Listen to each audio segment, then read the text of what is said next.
ವಿಜಯಳಾದ ನೀನು ಮಹಾಮಹೇಶ್ವರಿ ಅಮ್ಮ. ನನ್ನ ತಾತ ಮುತ್ತಾತನ ಕಾಲದಿಂದಲೂ ಈ ಬಡತನದ ಪೂರ್ಣ ತಾನವನ್ನು ಬೆನ್ನತ್ತಿ ಕಾಡ್ತಾ ಇದೆ. ಈ ಬಡತನದ ಭೂತಕ್ಕೆ ಸಿಕ್ಕು ನನ್ನ ತಾಯಿ ಈ ಭೂತಾಯಿಯ ಮಡಲಿಗೆ ಹಾಕಿ ಸತ್ತು ಸ್ವರ್ಗ ಸೇರಿದ್ಲು. ತಂದೆ ತಾಯಿ ಬಂಧು ಬಳಗ ಇಲ್ಲದ ಈ ಅನಾಥಳನ್ನು ಈ ಊರಿನ ಹಿರಿಯ ರೈತನಾದ ಸತ್ಯವಂತ ತನ್ನ ಮಡದಿ ಅಂತ ಸ್ವೀಕರಿಸಿ ಮನೆ ತುಂಬಿಸಿಕೊಂಡ್ರು. ನನ್ನ ಮಕ್ಕಳಂತಿರುವ ನನ್ನ ಹಿರಿಯ ಮೈದುನ ಜಮದಗ್ನಿ ಯಾವಾಗ್ಲೂ ಕುಸ್ತಿ ಕಬಡ್ಡಿ ಅಂತ ಹೊರಗಡೆ ತಿರುಗಾಡ್ತಾನೆ ಇರ್ತಾನೆ.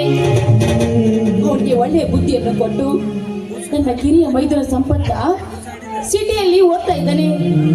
ಅವನ ವಿದ್ಯೆ ಸಂಪೂರ್ಣಗೊಂಡು ಈ ಸಮಾಜದಲ್ಲಿ ನಮ್ಮ ಮನೆತನ ಮುಂದೆ ಬರುವಂತೆ ಮಾಡು ತಾಯಿ, ಮುಂದೆ ಬರುವಂತೆ ಮಾಡು ತಾಯಿ. ಜಗದ ಒಡತಿ ಓಂಕಾರ ಸ್ವರೂಪಿಣಿ.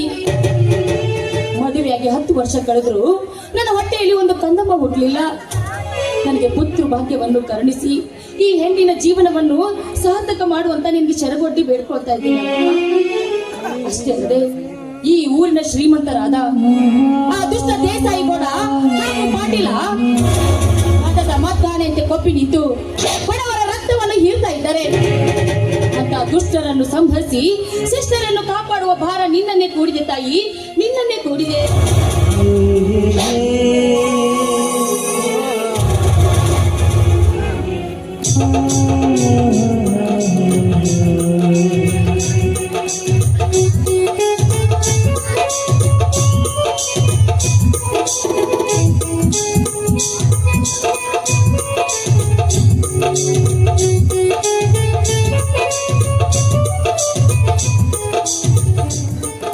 ಸೇವರಿ ಸೇವರಿ ದೇವಿಯ ಪೂಜೆ ಮುಗಿಯಿತು.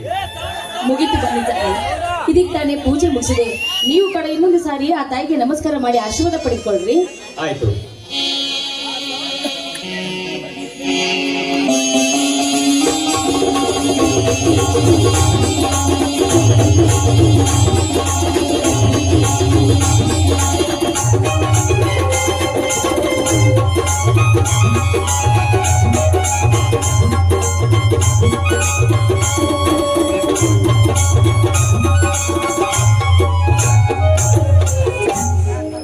ಸೇವರಿ ಮಾರ್ಕೇಶ್ವರನ ಜಾತ್ರೆ ನಿಮಿತ್ತವಾಗಿ ಹಮ್ಮಿಕೊಂಡಿರುವ ಜೋಡಿತ್ತಿನ ಚಕ್ಕಡಿಗೆ ರೇಸಿಗೆಂದ ಹೋದ ನನ್ನ ತಮ್ಮ ಜಮದಗ್ನಿಯನ್ನು ಬಂದಿಲ್ಲವೇ?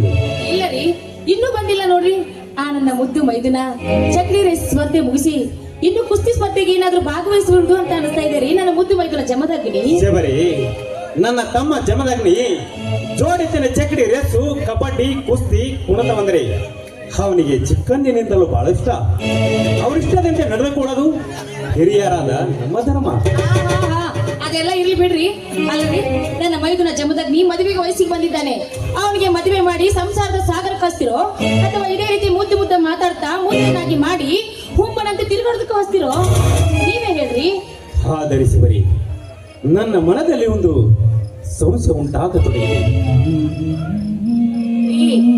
ನೋಡ್ರಿ ನನ್ನ ಮುದ್ದು ಏನೇಶವರಿ ನನ್ನ ಸಹೋದರ ಬಹಳ ಬಂಗಾರವಾಗಲೇನು ಆಶಾ ನನಗೆಲ್ಲವೆಂದು ತಿಳಿದರೆ ನೇಪತಿ 18 ವರ್ಷ ಮುಗಿದು 19ನೇ ವಯಸ್ಸಿಗೆ ಕಾಲಾಡುತ್ತಿರುವ ನನ್ನ ಸಹೋದರ ಜಮದಗ್ನಿ ಈ ಸಲ ಸುಗ್ಗಿ ಹಬ್ಬ ಮುಗಿಸಿ ಎಲ್ಲಾದ್ರೂ ಒಂದು ಒಳ್ಳೆ ಮನೆ ಸುಕನ್ಯವನ್ನು ನೋಡಿ ಜಮದಗ್ನಿ ಮದುವೆ ಮಾಡಿದರೆ ಅಣ್ಣನಾಗಿ ಹುಟ್ಟಿದ ನಮ್ಮಿಬ್ಬರು ತಲೆ ಮೇಲಿನ ಭಾರ ಇಲ್ಲದಂತಾಗುತ್ತದೆ. ನನ್ನ ಮೈದುನ ಜಮದಗ್ನಿ ಹಾಗೂ ಸಂಪತ್ತನಿಗೆ ಇಬ್ಬರಿಗೂ ಮದುವೆ ಒಂದು ದಾರಿಗೆ ಹಚ್ಚಿದ್ರೆ ಅನ್ನ ಅತ್ತಿಗೆರಾದ ನಮ್ಮ ಜೀವನ ಸಾರ್ಥಕವಾಗುತ್ತೆ ರೀ. ತಲೆ ಮೇಲಿನ ಭಾರನೂ ಕಡಿಮೆ ಆಗುತ್ತೆ. ಆದರೆ ಶಿವರಿ ನನ್ನ ಮನದಲ್ಲಿ ಒಂದು ಸಂಶಯ ಉಂಟಾಗತೊಡಗಿದೆ. ಏನ್ರಿ ಸಂಶಯ ಕಾಡ್ತಾ ಇದೆ? ಅದು ಯಾವ ಸಂಶಯ ನಿಮ್ಮ ಮನದಲ್ಲಿ ತೊಡಗಿದೆ ಅಂತ ಹೇಳ್ರಿ. ಅದು ಯಾವ ವಿಷಯ ಅಂತ ಹೇಳ್ರಿ. ಏನು ಮಾತನಾಡುತ್ತಿರುವೆ ಶಿವರಿ? ಗಂಡ ಹೆಂಡತರೆಂದರೆ ಸಂಸಾರದ ಕಣ್ಣುಗಳೈತಿ. ಮೇಲಾಗಿ ಸತಿಪತಿಗಳನ್ನ ಇಬ್ಬರು ಜೋಡೆತ್ತಿನ ಬಂಡಿಯ ಗಾಲಿಗಳಂತೆ. ಅದರಲ್ಲಿ ಒಂದು ಗಾಲಿ ಕಳಿಸಿದರೆ ಬಂಡಿ ಮುಂದೆ ಸಾಗದು. ಅದರಂತೆ ಆದರ್ಶ ದಂಪತಿಗಳಾದ ನಮ್ಮಿಬ್ಬರು ಭಾವನೆಗಳು ಒಂದಾದರೆ ಸಂಸಾರ ಸಹಸಾರ. ನನ್ನ ಮನದಲ್ಲಿ ಸಂಶಯ ಉಂಟಾದ ನಿನ್ನ ಮುಂದೆ ಹೇಳದೆ ಮತ್ಯಾರ ಮುಂದೆ ಹೇಳಲಿ ಹುಚ್ಚಿ? ಹಾಗಿದ್ರೆ ಸಂಕೋಚ ಬೇಕ್ರಿ. ಅದು ಯಾವ ವಿಷಯ ಅಂತ ನೇರವಾಗಿ ಹೇಳಿ. ನೋಡಿ ಶಬರಿ, ನಮಗಂತೂ ಮದುವೆಯಾಗಿ ಇಷ್ಟು ದಿನಗಳ ಕಳೆದರೂ ಮಕ್ಕಳಾಗಲಿಲ್ಲ. ಮುಂದೆ ಇದೇ ರೀತಿ ನಮಗೆ ಮಕ್ಕಳಾಗದಿದ್ದರೆ ಜಮದಗ್ನಿ ಮತ್ತು ಸಂಪತ್ತು ನಮ್ಮಿಬ್ಬರನ್ನು ಚೆನ್ನಾಗಿ ನೋಡಿಕೊಂಡು ಜೋಪಾನ ಮಾಡಬಹುದೇ? ಏನು ಮಾತು ಅಂತ ಮಾತಾಡ್ತಿದ್ದೀರಿ? ನಾಲ್ಕು ಮಂದಿಗೆ ಬುದ್ಧಿ ಹೇಳುವ ನಿಮ್ಮ ಬಾಯಿಂದ ಅಪಶಕುನದ ಮಾತು ಬರಬೇಕೇನ್ರಿ? ನನ್ನ ಮೈದುನರು ಬರೀ ನನ್ನ ಮೈದುನರಲ್ಲರಿ, ನನ್ನ ಹೊಟ್ಟೆ ಹುಟ್ಟಿದ ಮಕ್ಕಳಿಗಿಂತ ಹೆಚ್ಚಾಗಿ ನಾನು ನೋಡ್ಕೊಂಡಿದ್ದೀನಿ. ಅವ್ರಿಗೆ ನಾನೇ ನನ್ನ ಕೈಯಾರೆ ತುತ್ತು ಮಾಡಿ ಊಟ ಮಾಡಿಸಿದ್ದೇನೆ. ಅದ ಮೇಲೆ ನನ್ನ ಮೈದುನ ಸಂಪತ್ತು ಜಮದಗ್ನಿ ಮೇಲೆ ನಿಮಗೆ ಅನುಮಾನವೇನ್ರಿ? ಅವರ ಮೇಲೆ ನನಗೆ ಸಂಪೂರ್ಣವಾದ ನಂಬಿಕೆ ಇದೆ ರೀ. ಆ ನಿನ್ನ ನಂಬಿಕೆ ಒಂದು ವೇಳೆ ಸುಳ್ಳಾಗಿ ಕೇಳಬಹುದರೆ? ತಾಯಿ ಆದವಳು 9 ತಿಂಗಳ ತನ್ನ ಮಗುವನ್ನು ಹೊಟ್ಟೆಗೆ ಇಟ್ಕೊಂಡು ಬೆಚ್ಚನೆ ಜೋಪಾನ ಮಾಡ್ತಾಳೆ ರೀ. ಮುಂದೆ ಮಗು ಹುಟ್ಟಿದ ಮೇಲೆ ಆ ಮಗುವಿಗೆ ಎದೆ ಹಾಲು ಉಣಿಸಿ ಬೆಳೆಸ್ತಾಳೆ. ಎದೆ ಹಾಲು ಉಣಿಸುವಾಗ ಮಗು ತೊಡೆ ಮೇಲೆ ಮಲಮೂತ್ರ ವಿಸರ್ಜನೆ ಮಾಡಿದೆ ಎಂದು ತಿಳಿದು ತಾಯಿ ಆದವಳು ತನ್ನ ತೊಡೆಯ ಮೇಲಿನ ಚರ್ಮವನ್ನೇ ಕತ್ತರಿಸಿ ಹಾಕ್ತಾಳೋ ಅಥವಾ ಮಗುವನ್ನೇ ಕೊಂದು ಬಿಡ್ತಾಳೆ? ನೀವೇ ಹೇಳ್ರಿ. ನೋಡಿ, ನನ್ನ ಮೈದುನ ಸಂಪತ್ತ ಜಮದಗ್ನಿಯನ್ನು ಬೆಳೆಸುವ ಭಾರ ನಮ್ಮದಾಗಿದೆ. ಅವರನ್ನು ಬೆಳೆಸೋಣ, ಮುಂದೆ ನಮ್ಮನ್ನು ರಕ್ಷಿಸುವ ಭಾರ ಅವ್ರಿಗೆ ಬಿಟ್ಟಿದ್ದೀರಿ. ಶಿವರಿ, ನೀನು ನಿಜವಾಗಿ ಧರ್ಮದೇವತೆ ಕಡೆ, ನೀನು ನಿಜವಾಗಿ ಧರ್ಮದೇವತೆ. ಸಾಕ್ ಮಾಡಿ, ಇದೇ ರೀತಿ ಹೊರಡ್ತಾ ನನಗೆ ಬಿರುದನ್ನು ಏನು ಕೊಡಬೇಡಿ. ಶಿವರಿ, ಈಗಿನ ಕಾಲದಲ್ಲಿ ಮಲತಾಯಿಯಾಗಿ ಬಂದು ಮಕ್ಕಳನ್ನು ಪಿಸಾಚಂತೆ ನೋಡಿಕೊಳ್ಳುವ 21ನೇ ಶತಮಾನದ ಕಾಲದ ಈ ಕಲಿಗಾಲದಲ್ಲಿ ಮೈದನರನ್ನು ಮಕ್ಕಳೆಂದು ಕಾಣುವ ನಿನ್ನ ಹಿರಿಮೆ ಅಮೋಘವಾದಿತ್ತು. ಶಿವರಿ, ನೀನು ಮೈದುನರ ಮೇಲೆ ಎಷ್ಟೊಂದು ಪ್ರೀತಿ ಇಟ್ಟರೆಂದು ಪರೀಕ್ಷಿಸಲು ಈ ರೀತಿ ಮಾತನಾಡಿದೆ. ನನ್ನ ತಮ್ಮಂದಿರ ಸಹ ಬುದ್ಧಿವಂತರು, ಮೇಲಾಗಿ ವಿದ್ಯಾವಂತರು. ಅವರು ವ್ಯಾಕಲಕ್ಕೆ ನಮಗೆ ದ್ರೋಹ ಮಾಡಲಾರರು. ನನಗ್ ಗೊತ್ತು ಬಿಡ್ರಿ, ನಿಮ್ ಚೇಷ್ಟೆ ಏನು ಅನ್ನೋದು ನನಗ್ ಗೊತ್ತಿಲ್ಲ. ಏನು ಯಾವಾಗ ನೋಡಿದ್ರೆ ಹುಡುಗಾಟನೆ ಮಾತಾಡ್ತಿರ್ತಾರ. ಅದೆಲ್ಲ ಇಲ್ಲಿ ನಿಮ್ಗೋಸ್ಕರ ಬಿಸಿ ಬಿಸಿಯಾದ ಅಡ್ಗೆ ಮಾಡಿದ್ದೇನೆ, ಊಟ ಮಾಡಿವ್ರಂತೆ ಬನ್ನಿ. ಬಾಯಿಲೆ ಸೆವರಿ, ಏನ್ರಿ ಊಟ ಮಾಡೋದಕ್ಕಿಂತ ಮೊದಲು ನನಗೆ ಏನಾದರೂ ಒಂದು ಸಿಹಿ ಸುಮಲ ರಸದೂಟ ನನ್ನ ಹೋಗ್ರಿ. ಇದೇನ್ರಿ ನೀವು ಈ ಸಮಯದಲ್ಲಿ ನಿಮ್ಮ ಹುಡುಗಾಟಿಕೆ ಏನು? ಹುಡುಗಾಟವಲ್ಲ ಶಿವರಿ, ಸತಿಪತಿಗಳಾದ ನಮ್ಮಿಬ್ಬರ ಪ್ರೇಮ ಸಲ್ಲಾಪದ ಒಳನಾಟಿನ ಬಡದಾಟ. ನೀವು ಈ ರೀತಿ ಮಾತಾಡ್ತಾ ನಿಂತ್ರೆ ನನಗೆ ತುಂಬಾ ನಾಚಿಕೆ ಆಗುತ್ತೆ. ನಾಚಿಕೊಳ್ಳೋದಕ್ಕೆ ನಾವೇನು ಹೊಸದಾದ ಮದುವೆಯಾದ ಮದುಮಕ್ಕಳ ಶಿವರಿ, ಹೊರಡಲಿ ನಿನ್ನ ಮಧುರ ಕಂಠದಿಂದ ಒಂದು ಸುಮಧುರವಾದ ಗೀತೆ. ನೀವು ಇಷ್ಟದಂತಾಗಿಲ್ರಿ. ಗೌರಿಗಳ ಮಾತುಕತೆಯಲ್ಲಿ ಇವತ್ತು ಮಂಗಳವಾರ ಆ ದುರ್ಗಾದೇವಿಗೆ ಅಭಿಷೇಕ ಮಾಡಿದೆ. ಅದರ ಪ್ರಸಾದ ಕೊಡೋದನ್ನೇ ಮಾತು ಬಿಟ್ಟೆ. ನಡೀರಿ, ಆ ದೇವಿ ಪ್ರಸಾದ ಕೊಡ್ತೇನೆ, ಪ್ರಸಾದ ಸ್ವೀಕರಿಸಿ. ಆಯ್ತು.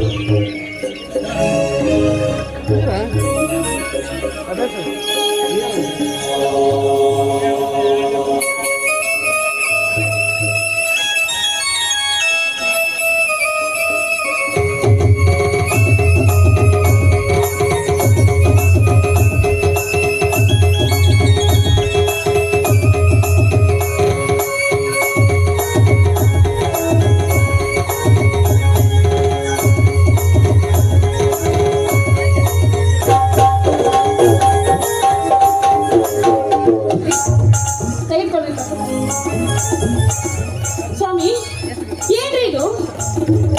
ನಿಮ್ಮ ಕೈಯಲ್ಲಿ ರಕ್ತ, ಇದೇನ್ರಿ ಗಾಯ? ಏನಾಯ್ತು ನಿಮ್ ಕೈ? ಏನಾಗಿದ್ರಿ? ಕಾಬರಿ ಆಗಬೇಡ ಸೆವರಿ, ಕಾಬರಿ ಆಗಬೇಡ. ಇದು ಎಲ್ಲ ನಮ್ಮಂತ ಬಡ ರೈತರಿಗೆ ಆ ದೇವರ ಕೊಟ್ಟ ಬಹುಮಾನ, ದೈವ ತಂದ ದುರಂತ. ಏನ್ರಿ ಮಾತಾಡ್ತಿದ್ದೀರಾ? ಹೇಳ್ತಾ ಇರೋ ಮಾತು ನನ್ಗೊಂದು ಅರ್ಥ ಆಗ್ತಾ ಇಲ್ಲ. ಅನಕ್ಷರಸ್ಥಳಾದ ನನಗೆ ನೀವ್ ಹೇಳೋದು ಒಂದು ತಿಳಿತಾ ಇಲ್ಲ. ಅದೇನಂತ ಬಿಡಿಸಿ ಹೇಳ್ಬಾರ್ದೇನ್ರಿ? ಗಂಡನೇ ದೇವರೆಂದು ಪೂಜಿಸುತ್ತಿರುವ ಹೆಣ್ಣು ಪಾಲ್ಯದ ನಿನ್ನ ಹತ್ರ ನಿಜ ಸಂಗತಿಯನ್ನು ಹೇಳದೆ ಮತ್ಯಾರ ಹತ್ರ ಹೇಳಲಿ ಶಬರಿ? ನಮ್ಮ ಮೇಲಿನ ದ್ವೇಷಕ್ಕಾಗಿ ನಮ್ಮ ಊರಿನ ಹಿರಿಯನಾದ ದೇಸಾಯಿಗೌಡ ತಮ್ಮ ಆಳುಗಳನ್ನು ಕಳಿಸಿ ಬೇಡ ತುಂಬೆ ನಿಂತ ನಮ್ಮ ಊರ ಮುಂದಿನ ಹೊಲದ 1 ಎಕರೆ ವರಲಕ್ಷ್ಮಿ ಹತ್ತಿ ಬೆಳೆಯನ್ನು ಅರಗಿಸಿ ನಾಶ ಮಾಡಿದ್ದಾರೆ ಶಬರಿ, ನಾಶ ಮಾಡಿದ್ದಾನೆ.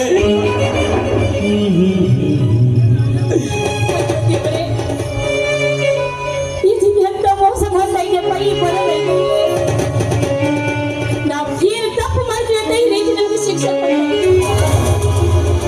ಸುರಸರಸವರಿ ನಿನ್ನ ಕಣ್ಣೀರಿನ ಸಾಗರವನ್ನು ನಮ್ಮಂತ ಬಡ ರೈತರ ಕಣ್ಣೀರಿಗೆ ಕರಗಿ ಕರುಣಿಸುವ ದೇವರು ಶ್ರೀಮಂತರ ಹರಿಸುವ ಹಣದ ಸಾಗರಕ್ಕೆ ಸಾಗಿ ಶರಣಾಗುತ್ತಾನೆ ನಿನ್ನ ಕಳ್ಳ ದೇವರು. ಆ ರೀತಿ ಮಾತಾಡಬೇಡಿ. ಆ ದುಷ್ಟ ದೇಸಾಯಿಗೌಡನ ಮೇಲೆ ಕೋಪಗೊಂಡು ಈ ದೇವರಿಗೆ ನಿಂದನೆ ಮಾತನ್ನು ಮಾತಾಡಿದ್ರೆ ಏನ್ರಿ ಪ್ರಯೋಜನ? ಬೇಡರಿ, ಆ ದೇವರಿಗೆಲ್ಲ ಈ ರೀತಿ ನಿಂದನೆ ಮಾತನ್ನು ಮಾತಾಡಬೇಡಿ. ಹೇಗೆ ಸಮಾಧಾನ ಮಾಡಿಕೊಳ್ಳಲಿ ಶಬರಿ, ಹೇಗೆ ಸಮಾಧಾನ ಮಾಡಿಕೊಳ್ಳಲಿ? ಈ ಸಲದ ಬೆಳೆದ ವರಲಕ್ಷ್ಮಿ ಹತ್ತಿ ಬೆಳೆಯಲಿ ನನ್ನ ತಮ್ಮನ ಚಮರಗ್ನಿ ಮದುವೆ ಮಾಡಿ ಇನ್ನೊಬ್ಬ ತಮ್ಮನ ಸಂಪತ್ತು ಅದು ಮುಗಿದ ಮೇಲೆ ಅವನಿಗೆ ಹಾಗಾದರೂ ಒಂದು ಒಳ್ಳೆ ನೌಕರಿ ಹತ್ತಬೇಕೆಂದು ಅಪಾರವಾದ ನಂಬಿಕೆ ಇಟ್ಟುಕೊಂಡ ಈ ಬಡ ರೈತ ಸತ್ಯವಂತನ ಬದುಕು ನುಚ್ಚು ನೂರಾಗಿತ್ತು ಶಬರಿ, ನುಚ್ಚು ನೂರಾಗಿತ್ತು. ಅಳಬೇಡಿ. ನಂಬಿದವ್ರನ್ನ ಆ ದೇವರು ಎಂದಿಗೆ ಕೈ ಬಿಡೋದಿಲ್ಲ. ಅದೆಲ್ಲ ಇಲ್ಲಿ ಸಮಾಧಾನ ಮಾಡ್ಕೊಡ್ರಿ. ನನ್ನ ಮೈದುನೂರು ಬರುವ ಸಮಯ ಆಯಿತು. ನಿಮಗೆ ಊಟಕ್ಕೆ ಪಡಿಸ್ತೀನಿ, ಊಟ ಮಾಡಿದಂತೆ ನಡೆಯೋಗಿ. ಶಬರಿ, ನನ್ನದೊಂದು ಮಾತು ನಡೆಸಿಕೊಡಿವ? ಒಂದ್ಯಾಕ್ರಿ, ಹತ್ತು ಕೇಳಿ. ಯಾವ ಮಾತಾಡಿದ್ರು ನಾನು ಖಂಡಿತವಾಗಿ ನಡೆಸ್ಕೊಡ್ತೀನಿ.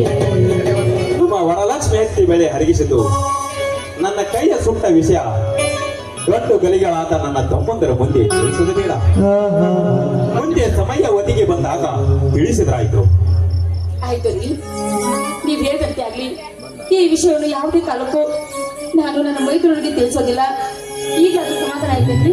ಬನ್ನಿ,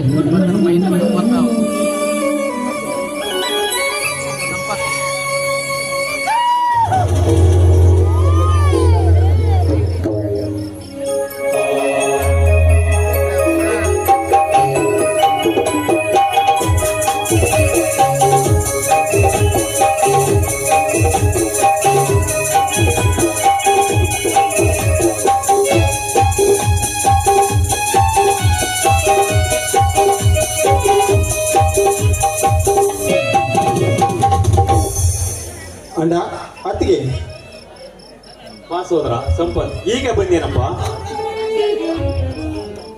ಹೌದಣ್ಣ, ಹೀಗೆ ತಾನೇ ಬಂದೆ. ಪರೀಕ್ಷೆ ಚೆನ್ನಾಗಿ ಬಂದಿದೆಯೇನಪ್ಪ? ಚೆನ್ನಾಗಿ ಬರ್ತಿದ್ದೇನೆ ಅತ್ತಿಗೆ. ರಿಸಲ್ಟ್ ಕೂಡ ಬಂದಿದೆ. ಅಣ್ಣ ತೆಗೆದುಕೊಳ್ಳಿ. ಹಾಗಾದ್ರೆ ಈ ಸಲದ ನಿನ್ನ ರಿಸಲ್ಟ್ ಏನಾಯ್ತಪ್ಪ?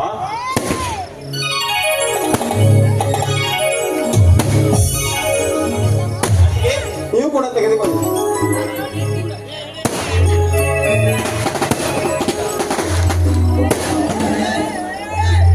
ಹಾಗಾದ್ರೆ ಈ ಸಲದ ನಿನ್ನ ರಿಸಲ್ಟ್ ಏನಾಯ್ತಪ್ಪ? ಅಣ್ಣ, ದೇವತಾ ಪುರುಷನಂತಿರುವ ನಿನ್ನಂತ ಅಣ್ಣ, ಧರ್ಮ ದೇವತೆ ಅಂತಿರುವ ಈ ನನ್ನ ಹತ್ತಿಗೆ ನಿಮ್ಮಿಬ್ಬರ ಶ್ರಮದಿಂದ ಇಂದಿನ ರಿಸಲ್ಟಿನಂತೆ ಈ ಸಲವು ಧಾರವಾಡ ಯೂನಿವರ್ಸಿಟಿ ಕಾಲೇಜಿಗೆ ಪ್ರಥಮ ಸ್ಥಾನ ಪಡೆದು PCH ಮುಗಿಸಿ ಶಿಕ್ಷಕನಾಗುವ ಎಲ್ಲ ಅರ್ಹತೆ ಪಡೆದು ಶಿವಪಾರ್ವತಿ ಅಂತಿರುವ ನಿಮ್ಮಿಬ್ಬರ ಮುಂದೆ ನಿಂತಿರುವೆ ಅಣ್ಣ. ಅಣ್ಣ ಆಶೀರ್ವದಿಸು. ಎದ್ದೇಳು ಸೋದ, ಎದ್ದೇಳು. ಅಯ್ಯೋ ಕಣ್ರಿ, ನನ್ನ ಮೈದನಿಗೆ ಎಷ್ಟು ದೃಷ್ಟಿ ಆಗೈತೆ ಏನೋ. ಎಕ್ಸಾಮ್ ನೇ ಪಾಸ್ ಆಗ್ಬಿಡ್ತಿ. ಊರ್ ಕಣ್ಣೆಲ್ಲ ನನ್ನ ಮೈದನ ಮೇಲೆ ಇರ್ತಾರೆ. ಮೊದಲು ಮೇಲೆ ಕಣ್ಣು ಕಣ್ಣು ಕಣ್ಣು ತುರ್ಗುಟ್ಕೊಂಡು ನೋಡ್ತಾ ಇದ್ದಾನೆ ನಿಮ್ಮ ಅಣ್ಣ. ಅತ್ತೆ ದೃಷ್ಟಿನೇ ಅವ್ನಿಗೆ ಹಿಡಿತಿದೆ. 3 ಸರಿ ಹೋಗ್ಯೋ.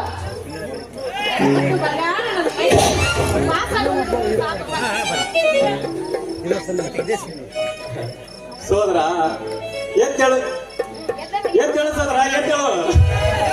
ಬಡ ಕುಟುಂಬದಲ್ಲಿ ಹುಟ್ಟಿದ ಕುವರಂಗಿನಾದ್ರು ಕುಬೇರನಾಗುವ ಕಾಲ ಬಂದಾಯ್ತು.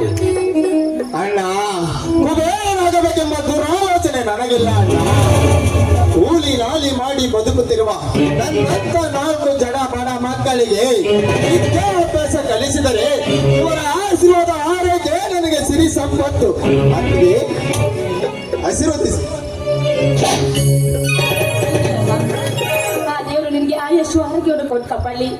ನೀನು ಹೇಳುವ ಮಾತಿನ ನುಡಿಯನ್ನು ಕೇಳಿದ್ರೆ ನನಗೆ ತುಂಬಾ ಸಂತೋಷ ಆಗ್ತಾ ಇದೆ. ನಿನ್ನನ್ನು ಕಷ್ಟಪಟ್ಟು ಕಲಿಸಿದ್ದಕ್ಕೂ ನಮ್ಮ ಜನ್ಮ ಸಾರ್ಥಕವಾಯ್ತು. ಇವತ್ತು ನಾವು ಹೆಮ್ಮೆ ಪಡುವಂತ ಆಯ್ತಪ್ಪ. ಹೇಳಿ ಅತ್ತಿಗೆ, ಅಣ್ಣನ ಮುಖ ಹಿಂದೇಕೋ ಎಂದು ಕಪ್ಪಾಗಿದೆಯಲ್ಲ, ಯಾಕಣ್ಣ ಮೈಯಲ್ಲಿ ಹುಷಾರಿಲ್ಲವೇ? ಹಾಗೇನಿಲ್ಲ ಸೋದರ, ಹುಷಾರಿದ್ದೀನಿ. ಬಿಸಿಲಿನಲ್ಲಿ ಕೆಲಸ ಮಾಡಿ ಹೊಲದಿಂದ ಈಗ ಬಂದ್ರಿ, ಅದಕ್ಕೆ ಒಂದ್ ಸ್ವಲ್ಪ ಮುಖ ಸಪ್ಪಗಾಗಿದೆಯಪ್ಪ. ಓಹೋ, ಈಗ ಹಾಗಾದರೆ ಸೇಡಿಗಾಗಿ ಸಿಡಿಗೆತ್ತ ಶಿವನಾಗ, ಸೋಲೆಲ್ಲದ ಸಿಂಧೂರ ಲಕ್ಷ್ಮಣ, ವೀರ ಕೇಸರಿ, ಗಂಡು ಕೊಡಲಿಯ ಪೊಂಡ, ಸಿಂಹದ ಸಿರಿಯ ಮರಿ, ಈ ನಾಟಕದ ನಾಯಕ ನನ್ನಣ್ಣ ಜಮದಗ್ನಿ ಎಲ್ಲಿ ಹೋಗಿರೋನು? ಮೈದುನ, ಕೂಗಿದವರ ಕೂಗಿನಲ್ಲಿ ಕರೆದವರ ಕಣ್ಣು ಮುಂದೆ ಆ ಹನುಮನ ಅವತಾರ ಎತ್ತಿ ನೆನೆಸುವುದರೊಳಗಾಗಿ ಬಂದೆ ಬಿಟ್ಟ ನೋಡಪ್ಪ ನನ್ನ ಮುಟ್ಟು ಮೈದುನ ಜಮದಗ್ನಿ.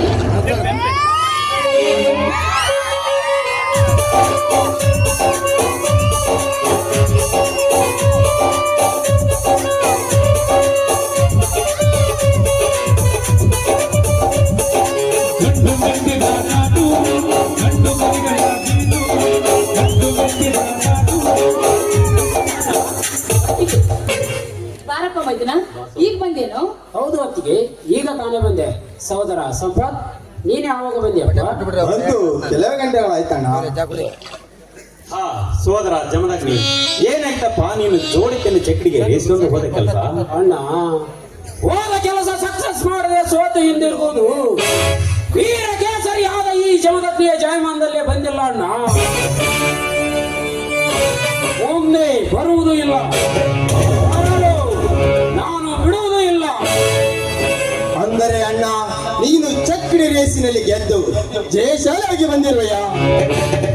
ಗೆದ್ದು ಜಯಶಾಲಿಯಾಗಿ ಬರುವುದರೊಳಗೆ ಸಂದೇಹವಿಲ್ಲ ಮಿತ್ರ.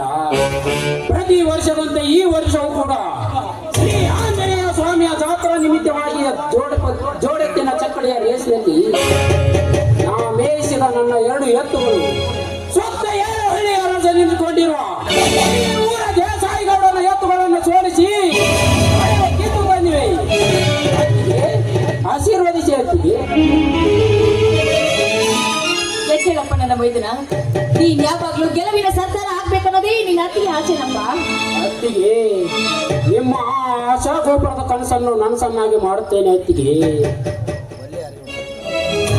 ಅದಕ್ಕೆ ಯಾವನಾದರೂ ಅಡ್ಡ ಬಂದರೆ ಅಡ್ಡ ಕಂಡಲ್ಲೇ ಅಡ್ಡಾಗಿ ಕಳೆದು ಕೈಲಾಸಕ್ಕೆ ಕಳುಹಿಸುತ್ತಾನೆ ಈ ನಿಮ್ಮ ಮೈದನ ಜಮದ ಅಗ್ನಿ.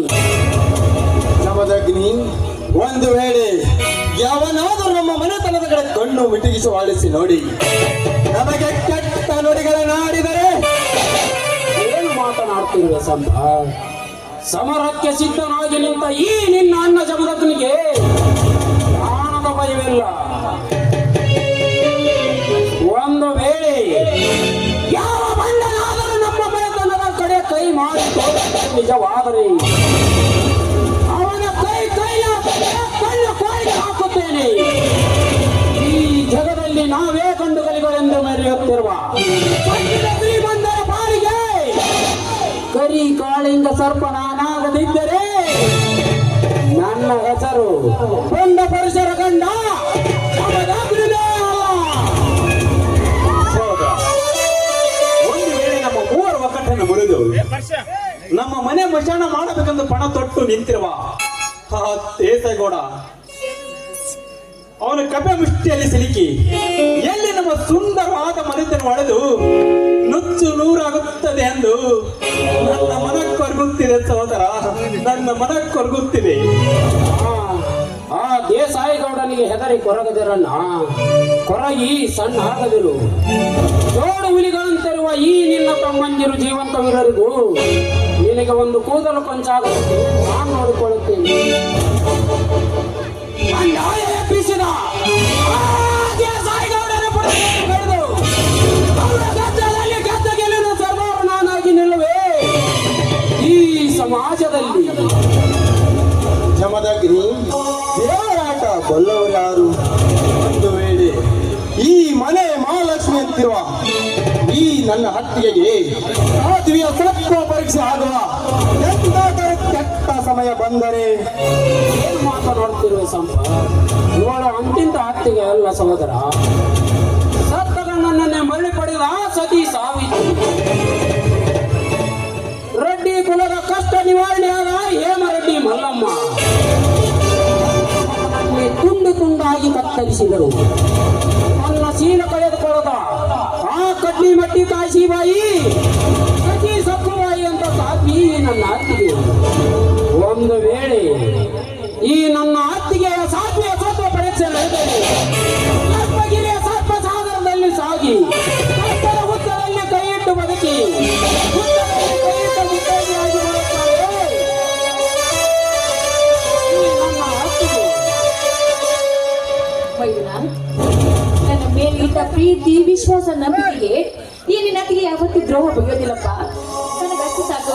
ನಡೀರಪ್ಪ, ಹೊಟ್ಟೆ ಹಸಿವಾಗಿರ್ಬೇಕು, ಊಟಕ್ಕೆ ಬರ್ತೀನಿ, ಊಟ ಮಾಡೋದಂತೆ. ಅತ್ತಿಗೆ, ಅಣ್ಣ ತಮ್ಮಂದಿರು ಸೇರುವಂತ ಇಂಥ ಶುಭ ಸಂದರ್ಭದಲ್ಲಿ ಚಕ್ಕಡಿಯ ರೇಸ್ನಲ್ಲಿ ಗೆದ್ದ ತಂದ ಬಹುಮಾನವನ್ನು ಅಣ್ಣನಿಗೆ ಕೊಡೋದನ್ನೇ ಮರೆತು ಬಿಟ್ಟೆ.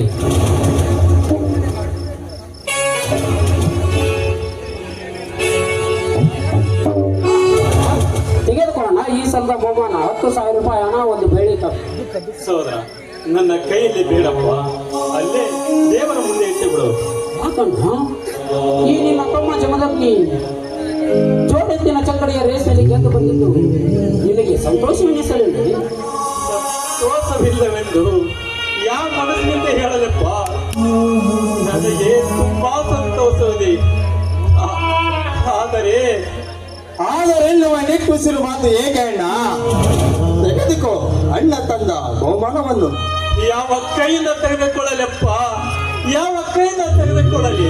ಅಂದರೆ ನಾನಿನ ಈ ಮಾತಿನ ಅರ್ಥ ಸಂಪತ್, ಇಂದು ಹೊಲದಲ್ಲಿ ಆ ದೇಸಾಯಿ ಗೌಡ ಇನ್ನು ಹೊರದಲ್ಲಿ ಆ ಕೆಟ್ಟ ಕುಲದ ಕೊಲ್ಲಿ ಇನ್ನು ತಲೆ ಕಳೆಯುತ್ತೇನೆ ಎಂದು ಮಾಡಿದನು ಅಥವಾ ದೇಹದ ರಕ್ತ ಕುಡಿಯುತ್ತೇನೆ ಎಂದು ಮಾಡಿದನು. ಹೇಳು, ಏನಾಯ್ತು ಅಂತ ಹೇಳು. ಮೌನವಾಗಿ ನಿಲ್ಲಬೇಡ ನಾ ಈ ವಿಜಯದಲ್ಲಿ. ಅತ್ತಿಗೆ ನೀವಾದರೂ ಹೇಳಿ ಅತ್ತಿಗೆ ನಿಜ ಸಂಗತಿ ಏನಾಯಿತು ಎಂದು. ಮೈದ್ರ ಅದು ಸವಿರಿ, ನುಡಿಯವರು ನನ್ನ ತಮ್ಮಂದಿರ ಮುಂದೆ ನಿಜ ಸಂಗತಿಯನ್ನು. ಅತ್ತಿಗೆ ನೀವೀಗ ನಿಜ ಸಂಗತಿ ನುಡಿಯದಿದ್ದರೆ ಬಿಲಾಲ ಪೂಜಿಸುವ ಆ ಶ್ರೀದೇವಿಯ ಮೇಲೆ ಆಣೆಯಾಗಿದೆ. ಹೇಳಿ ಅತ್ತಿಗೆ ಏನಾಯ್ತು ಎಂದು. ಹೇಳ್ತೀನಪ್ಪ, ಹೇಳ್ತೀನಿ. ಈ ಊರಿನ ದೇಸಾಯಿ ಗೌಡ ಊರು ಮುಂದಿರುವ 1 ಎಕರೆ ವರಲಕ್ಷ್ಮಿ ಹಣವನ್ನು ನನಗೆ ಸರ್ವನಾಶ ಮಾಡಿದನಪ್ಪ.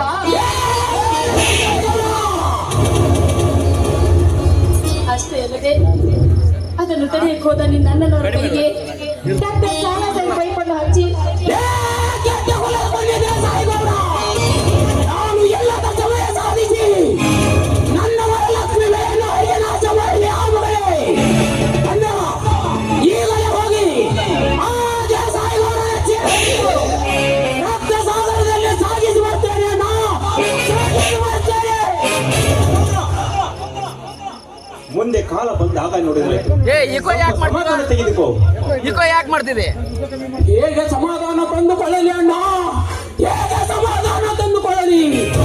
ಆ ದೇಸಾಯಿಗೌಡನ ತತ್ಪಾರಗಿ ದಪ್ಪ ಮೆಟ್ಟಿದರೆ ನಾನಾಗಿ ನನ್ನ ಹೊಟ್ಟೆಯಲ್ಲಿ ತಗದಗನೆ ಉರಿಯುತ್ತಿರುವ ನನ್ನ ಸೇರಿನ ಕೆಂಡವನ್ನು ನಂದಿಸಿಕೊಳ್ಳುವೆ ಅಣ್ಣ. ಬೇಡ ಬೇಡ, ನನ್ನನ್ನು ತಡೆಯಬೇಡ. ಬೇಡಪ್ಪ ಮೈದ್ರ, ಬೇಡ. ಸಿಟ್ಟು ಸುಟ್ಟಿತು, ಶಾಂತಿ ಕೊಟ್ಟಿತು, ಸೇಡಿನ ಕೇಡು ಬಾಳಿಗೊಂದು ಕೇಡು ಇದ್ದದ್ದಪ್ಪ. ನೋಡಪ್ಪ, ನಿಮ್ಮ ಅಣ್ಣನ ಮಾತು ಕೇಳು. ನನಗೆ ಯಾಕೋ ತುಂಬಾ ಭಯ ಆಗ್ತಾ ಇದೆ. ಬೇಡ. ಆ ಕತ್ತಿಗೆ ಹಿಂಡು ಕುರಿ ಹಾಲು ಕುಡಿದು ಗಂಡು ಮೈ ವೀರ ಸಿಂಧೂರ ಲಕ್ಷ್ಮಣನಂತ ಈ ನಿಮ್ಮ ಮೈದುನ ಜಮದಗ್ನಿ ಇನ್ನೂ ಜೀವಂತವಿರುವವರೆಗೂ ನಿಮಗೇಕೆ ಅತ್ತಿಗೆ ಭಯ? ಭಯದ ಭೀತಿಯಲ್ಲೇ ಹರಿದು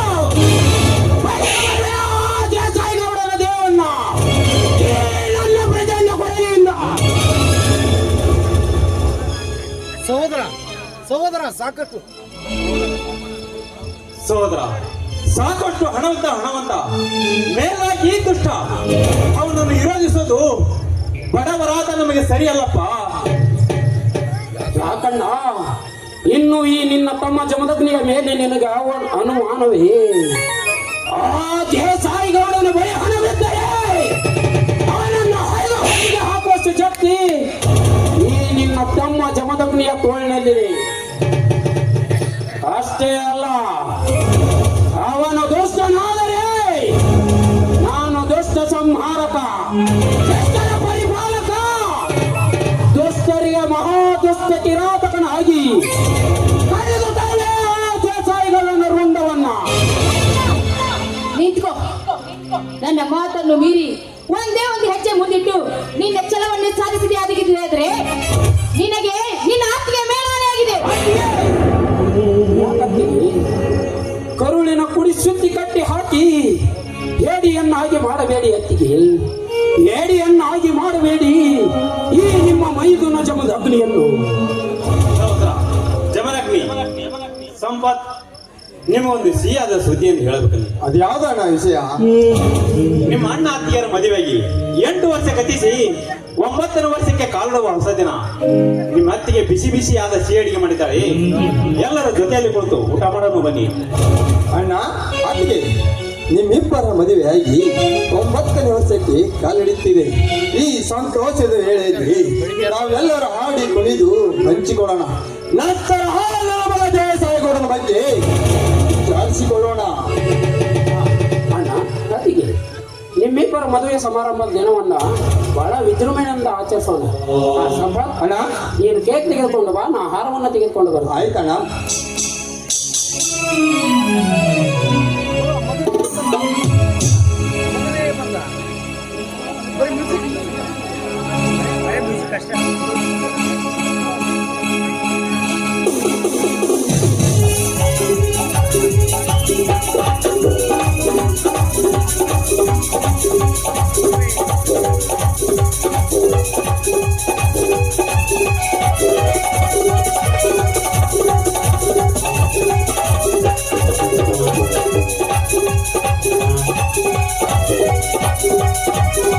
ದೇವರ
ಬಂದರು